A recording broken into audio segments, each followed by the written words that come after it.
Sí, junto con el anuncio del presidente, pues hay una serie de restricciones y lo que preocupa a muchos es el aspecto económico, ¿no? ¿Qué va a pasar en esos 15 días de cuarentena? Las personas que trabajan para ganarse algo de dinero en el día a día están preocupados. Hemos llegado hasta el mercado de frutas también y tienen temor de que al reducirse el aforo, pues vayan a bajar las ventas. El analista económico financiero Alejandro Indacochea hace algunas horas tuiteó que urge el apoyo económico durante la cuarentena focalizada y es justamente el anuncio que se hizo en horas de la madrugada por parte del Ejecutivo con algunas medidas complementarias que vamos a analizar a continuación. Lo tenemos ya en la línea al economista Alejandro Indacochea para poder analizar el aspecto económico de estas medidas últimamente anunciadas por el presidente Sagasti. Muy buenos días, bienvenido. Buenos días, Catherine. Gracias por la invitación al programa. Gracias por estar con nosotros. Bueno, primero su primera impresión por lo que ha dicho el presidente. ¿Ha sido el mejor momento para anunciar estas medidas? ¿Se está esperando mucho, digamos, recién para que estas se empiecen a dar a partir del 31, es decir, del domingo, o se tiene que ejecutar desde ya?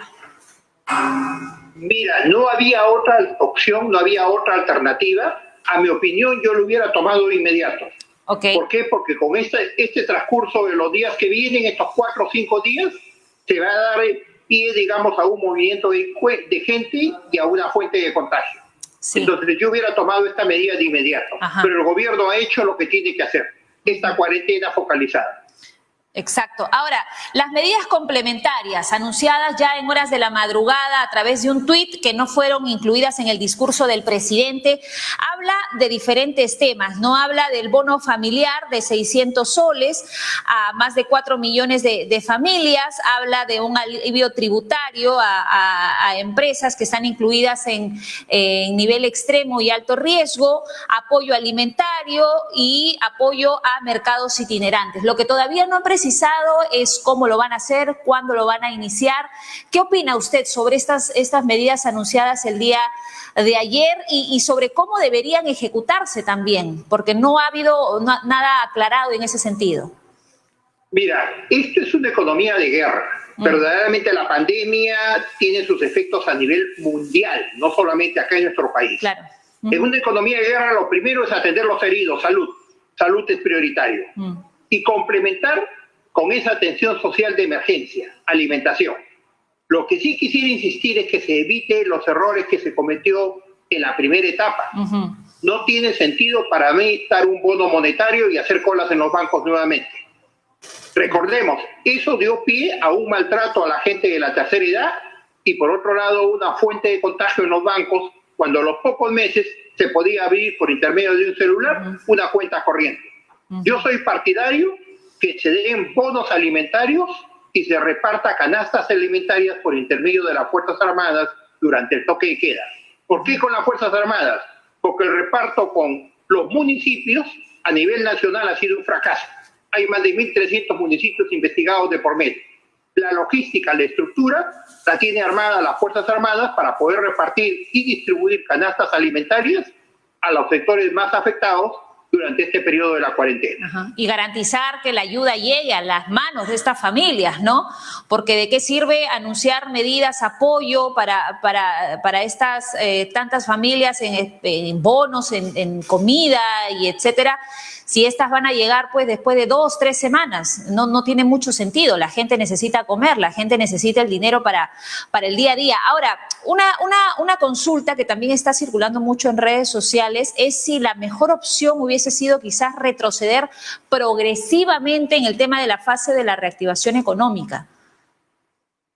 Mira, no había para mí otra opción. La situación es verdadera emergencia. Son 600 muertos prácticamente por día. Escapan a las estadísticas. Acá no hay economía si no hay salud, si no hay vida. Ya, yo realmente creo que estas medidas incluso debieron darse tiempo atrás, debieron darse semanas atrás. Acá ha habido una demora, pero bueno, le hemos tomado, se ha adoptado. Y no debemos de ninguna manera presionar para que haya una apertura y haya un rebrote peor de la pandemia, ¿no? Realmente esta es una situación de emergencia nacional, los medios internacionales lo tratan, no hay camas UCI. está tomando esta pandemia gente mucho más joven. Exactamente. Entonces, ante esta emergencia nacional, veremos para más adelante la reactivación y lo que hagamos es dar un apoyo de emergencia. Por otro lado, Katherine, me gustaría comentar lo siguiente.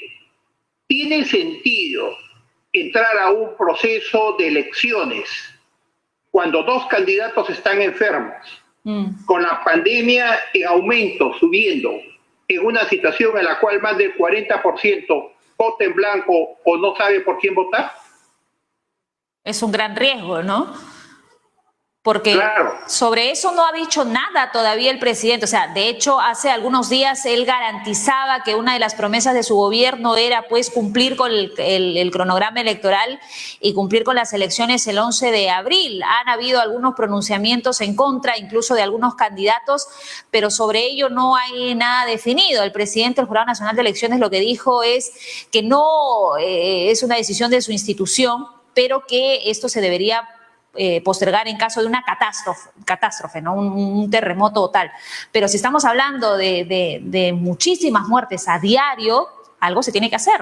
No sé si los 7 protocolos anunciados por la OMS van a ser suficientes para poder evitar que el virus se siga propagando. No hay condiciones para hacer este proceso. Y por otro lado, acá una invocación al Congreso. He visto que hoy día está invitando para discutir la ley de pensiones. Yo creo que es el momento menos oportuno hacerlo para el país, ¿no? Una ley con tanta trascendencia e importancia que significa crear un sistema pensionario público nacional. Ajá. No puede ser aprobado con esta ligereza. Tendría que haberse discutido, analizado este texto. Necesita más análisis. Si bien estoy convencido que hay que hacer una reforma, pero no es el momento ahorita adecuado. Pero sobre ese tema me gustaría aprovechar para consultarle. ¿Cree que el Estado tiene la capacidad para pilotear el sistema de pensiones? Porque es una medida que se está cuestionando mucho. No la veo realmente en este momento, en plena pandemia. No, lo que están haciendo ellos es prácticamente desarticular el sistema público, porque el sistema público, al ordenar la devolución, no hay un fondo, no hay una fuente identificada. Y van a generar un problema mayor a futuro. Esto es campaña electoral. Yo lo que veo es que hay un interés de campaña electoral de demostrar que han hecho algo. Y lo que hacen es dejarnos un problema más grande a futuro. Ahora, entonces yo creo que tenemos que discutir seriamente en el país todos estos temas, ¿no? Sí. Sincerarlos. Que merecen tiempo y análisis. Ahora, hace algunos días una congresista, la congresista Cecilia García, hablaba de la propuesta de un proyecto de ley para permitir el retiro de 10 UIT, de los fondos de las AFP por la crisis sanitaria en la que nos encontramos. ¿Usted cree que es propicio, que se justifica ese pedido? Bueno, la congresista le pediría que sincere la situación con su empleada de servicio, ¿no? Porque hay denuncias múltiples con ella. Pero yo quisiera saber, el país paga asesores a cada congresista. ¿Cuál es el sustento técnico? ¿Cuál es el análisis? ¿Qué significa? ¿Qué implicancias va a tener esto por el país? Ajá. Esto simplemente se llama populismo. Los populistas nos hacen creer que tienen una solución mágica a todo. Engañan a la población, ellos mismos ni entienden el problema. Y a la larga generan un problema mayor con gasto público. Y terminamos en hiperinflaciones, como es el caso de Venezuela. Y la final es que plantean un cambio de la Constitución para finalmente terminar en una democracia. Creo que tenemos que revisar la historia. Hemos perdido la historia. Hemos perdido cuando una candidata ahí dice que puede regresar a la emisión monetaria. Recordemos qué pasó del 85 al 90 con la hiperinflación. Fijémonos qué pasó en Venezuela cuando hace 20 años indicó que iba a cambiar la Constitución y lo que es hoy en día. Entonces, no repitamos errores históricos, ¿no? Hay cantos del pasado. La solución no es volver al pasado, la solución es mirar al futuro. Exacto. Es un grupo. Son candidatos que están planteando que no tienen una respuesta real ante la crisis. Mira, para terminar, me gustaría señalar lo siguiente. Yo quisiera escuchar una propuesta concreta de los partidos políticos y los candidatos que están aspirando al gobierno, que nos digan qué pasa si la cuarentena dura todo el gobierno que viene. ¿Qué pasa si la cuarentena, si el proceso, la epidemia, la pandemia va a durar 2 o 3 años? ¿Cuál es su propuesta? ¿Qué nos plantean al país? Y eso es lo que no veo, ¿no? Ajá, bueno, más adelante vamos a tener un bloque electoral y le voy a trasladar esa pregunta a los congresistas que nos van a acompañar en ese bloque. Para ir finalizando... Que no hagan lluvia de regalos, ¿eh? Que no hagan lluvia de regalos. Todos hacen lluvia de regalos. pero quiero que me digan con los recursos que hay en este momento, ¿qué hacer? ¿Cómo van a afrontar la pandemia en el país? Exactamente, porque es muy fácil hablar, pero en la cancha las cosas se tornan un poco complicadas, hay que tomar decisiones sabias, ¿no? Para finalizar ya, ahora sí, quería consultarle respecto al tiempo de la cuarentena. Se habla de 15 días. Hace algunas semanas hablaba con un especialista de la salud y decía, lo ideal son medidas drásticas pero cortas, que son mucho mejores que medidas laxas y de largo tiempo. ¿Usted qué opina? ¿Debería cumplirse solamente 15 días? Porque la gente tiene miedo de que vaya a pasar lo de la primera ola, 15 días más, 15 días más, y total estuvimos casi 8 meses en cuarentena. Mira, yo lo dejo en manos de los especialistas y veo que hay un interrogante incluso a nivel mundial sobre el tratamiento del tema. Pero sí invocaría al gobierno a dar bonos alimentarios, canastas alimentarias por intermedio de las Fuerzas Armadas.